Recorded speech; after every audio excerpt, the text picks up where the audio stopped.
menjadi sosok sangat penting bagi keluarga. Begitu pula sosok ibu negara. Di balik kesuksesan seorang pria yang menjadi presiden, ada jasa seorang ibu negara yang selalu mendukung. Mulai dari awal membangun karir, menghiburnya saat jatuh, dan kembali membangkitkan semangat pasangannya untuk bisa sukses kembali. Ibu negara juga menjadi panutan bagi anak-anaknya dan sosok yang dibanggakan oleh rakyatnya. Bagaimanakah dengan para ibu negara yang ada di Indonesia? Mulai dari Ibu Fatmawati Soekarno hingga Ibu Iriana Jokowi. Pemirsa, inilah potret ibu negara Indonesia dari masa ke masa versi On The Spot.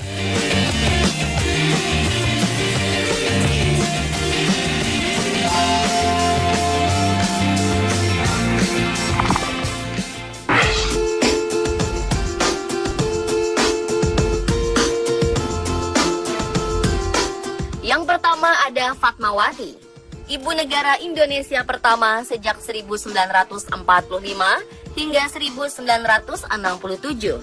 Beliau merupakan istri ketiga dari Presiden pertama Indonesia, Soekarno, yang menikah pada 1943. Untuk mendampingi sang suami, Fatmawati rela meninggalkan kampung halamannya di Bengkulu dan menjalani hidup barunya di Jakarta. Setahun setelah menikah, rumah tangga keduanya semakin berwarna dengan kehadiran putra pertama, Muhammad Guntur Soekarno Putra. Guntur lahir pada saat Bung Karno sudah berusia 42 tahun.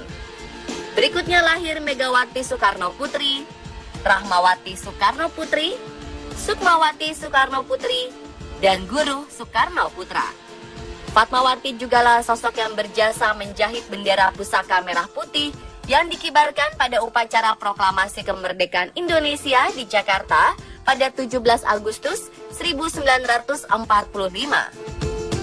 Dengan kecantikan alaminya yang sangat khas Indonesia, sang ibu negara menjadi sosok perempuan yang patut diteladani karena gigih mempertahankan prinsipnya. Ketika menjalankan perannya sebagai seorang ibu, beliau mendidik anak-anaknya dengan penuh kasih sayang. Begitu pula ketika berperan sebagai istri dari seorang pemimpin seperti Bung Karno yang menjalankan pesannya dengan penuh dedikasi dan loyalitas. Pada 14 Mei 1980, Ibu Fatmawati wafat karena serangan jantung ketika dalam perjalanan pulang umroh dari Mekah.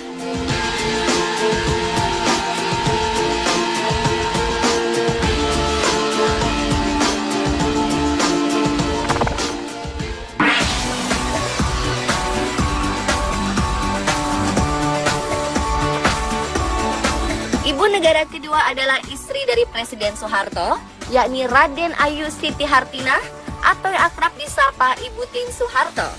Ibu Tien menikah dengan Pak Harto pada 26 Desember 1947 di Surakarta.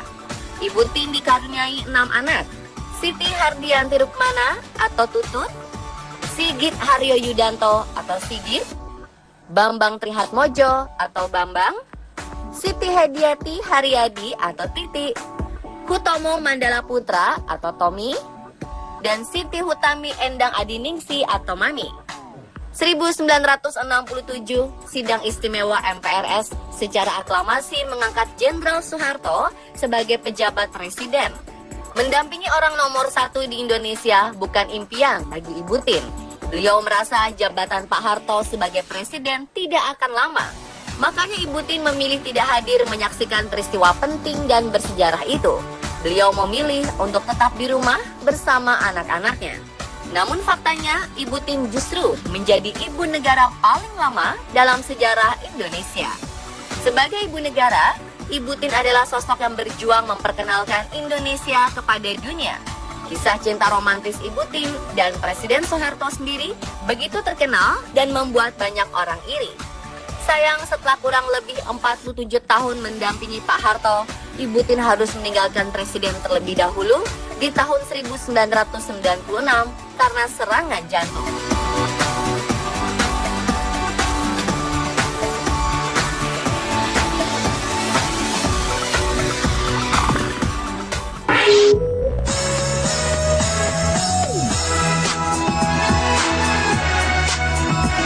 Ibu negara ketiga adalah Hasri Ainun Besari, istri dari Presiden B.J. Habibie.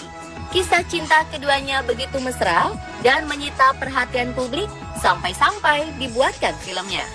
Ibu Ainun sendiri dikenal sebagai sosok yang selalu mendukung Presiden Habibie, baik dalam suka maupun duka. Sebagai ibu negara, Ibu Ainun sangat memahami tugas-tugas suaminya dan bagaimana dengan setia mendampingi dan mendukung sang suami. Tak banyak juga yang tahu jika perempuan kelahiran Semarang 11 Agustus 1937 ini adalah seorang dokter yang menggagas bank mata dan menganjurkan donor mata. Ibu Ainun juga mengelola yayasan yang memberikan beasiswa pada anak-anak berprestasi dan beberapa kegiatan sosial lainnya. Dalam mendidik anak-anaknya, Ibu Ainun terbilang paling sukses. Nyaris tak ada publikasi negatif yang menerpa keluarganya. Sejak kecil, beliau membiasakan anak-anaknya untuk berani bertanya dan mengemukakan pendapat, serta membiasakan pola hidup sederhana. Dan benar saja, metode itu menjadikan kedua anak mereka tumbuh sebagai orang-orang yang luar biasa. Putra sulung mereka, Ilham Habibie, menyelesaikan pendidikan di München menjadi dokter bidang aeronautika, mengikuti jejak sang ayah yang jago bikin pesawat terbang. Ia berhasil lulus dengan predikat summa cum laude, lebih tinggi dari predikat ayahnya. Sementara putra kedua, Tarek Kemal, menyelesaikan diploma engineer di Braunschweig, Jerman, dan berkecimpung di beberapa perusahaan di luar negeri. Kini sosok Ibu Ainun menjadi suri teladan kita semua yang mengajarkan potret kesederhanaan dan kesetiaan terhadap pasangan dan keluarga.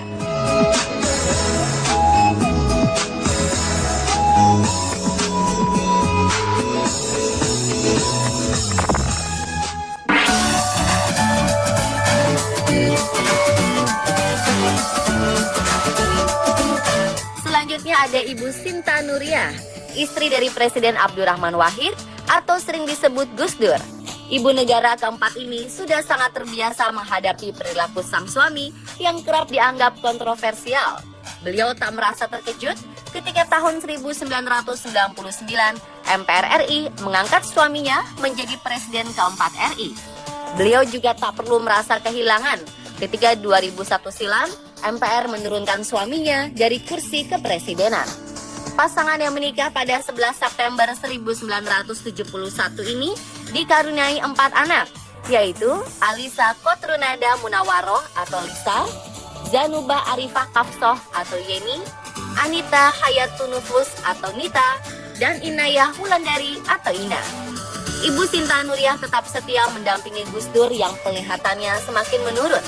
Pendampingan sebagai ibu negara sendiri harus beliau lakukan dari kursi roda pasca kecelakaan mobil yang dialaminya 1993. Ibu negara ini sangat aktif di organisasi, khususnya berkaitan pemberdayaan perempuan. Pasca mengkaji ulang Kitab Kuning, beliau semakin yakin memperjuangkan hak perempuan dan menolak poligami. Dan ketika Gus Dur sibuk dengan pekerjaannya, sosok Sinta sebagai ibu yang baik akan tetap telaten, mendidik anak-anak, dan memelihara keharmonisan rumah tangga hingga sekarang, setelah Gus Dur wafat di tahun 2009.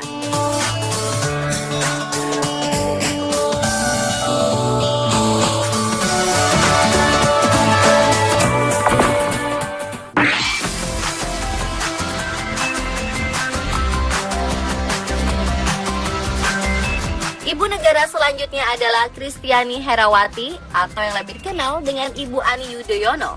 Ibu Ani dikenal sangat modis dan cantik sejak masih muda. Tak heran jika Presiden SBY jatuh hati padanya. Ibu Ani menikah dengan Pak SBY pada 30 Juli 1976 dan dikaruniai 2 orang anak, yakni Agus Harimurti dan Edi Baskoro. Selama menjadi ibu negara, banyak program sosial yang dilakukan olehnya. Di bidang pendidikan, melalui SIKIP, Ibu Ani mempelopori program Indonesia Pintar, yakni penyediaan motor pintar, mobil pintar, kapal pintar, sebagai sarana bergerak untuk menyediakan buku-buku bacaan bagi anak-anak secara gratis.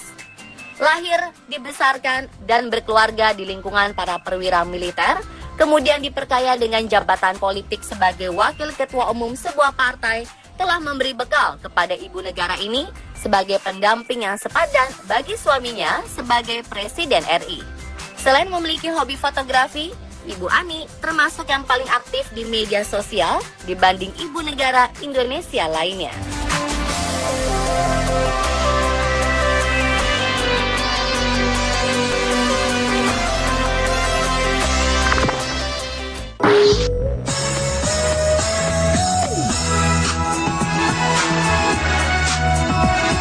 Terakhir adalah Ibu Iriana, ibu negara dan istri Presiden Jokowi. Ya, di balik kesuksesan suami atau pria, pasti ada sosok perempuan di belakangnya. Beliaulah Iriana yang selalu menjadi mitra bagi Jokowi dan menemani sepanjang hidupnya. Bagi Iriana, Jokowi adalah cinta pertama dan cinta terakhirnya. Ibu Iriana dan Presiden Jokowi menikah pada 24 Desember 1986 dengan mas kawin berupa cincin seharga Rp24.000. Sosok Ibu Iriana aktif dalam berbagai kegiatan sosial. Di tengah kesibukannya sebagai ibu negara, perempuan yang kerap dipanggil Ibu Ana ini tidak pernah lengah dalam mendidik anak-anaknya. Iriana dan Jokowi dikaruniai anak, yaitu Gibran Rakabuming yang lahir di tahun 1988, Kahiyang Ayu yang lahir tahun 1991, dan Kaisang Pangarep yang lahir tahun 1995. Ibu Iriana memegang prinsip kesederhanaan dalam hidupnya, termasuk dalam gaya berpakaian. Hal ini ia tularkan kepada anak-anaknya. Walau dalam hidup yang kaya fasilitas, tetap saja beliau tidak mau memanjakan keluarga dan anak-anaknya, apalagi memberi mereka harta berlebih. Sebagai ibu, beliau lebih memilih untuk mengajarkan usaha dan kerja keras untuk mendapat kesuksesan. Dan pemirsa, itulah potret ibu negara Indonesia dari masa ke masa versi On The Spot.